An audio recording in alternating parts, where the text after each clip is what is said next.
prvom mestu želim da se zahvalim ministru unutrašnjih poslova i predsjednici Nacionalnog saveta za bezbednost saobraćaja što su izašli u susret i zajednički sprovodimo kampanju namenjenu svim građanima koji tranzitiraju i putuju na duga putovanja.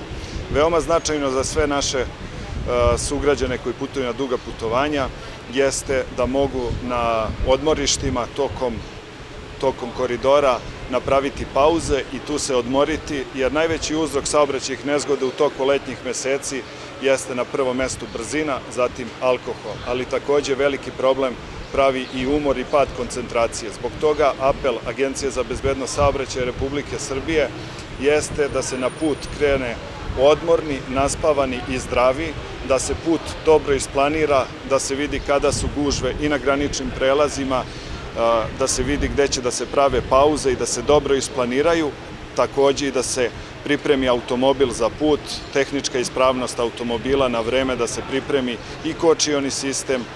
i svetlosna signalizacija i upravljački sistem kako bi taj put protekao na najbolji mogući način. Nečiji odmor počinje onog trenutka kada se krene na put, a ne kada se stigne na neko odredište i to je naša preporuka na koji način da se organizuju i da planiraju svoje putovanje.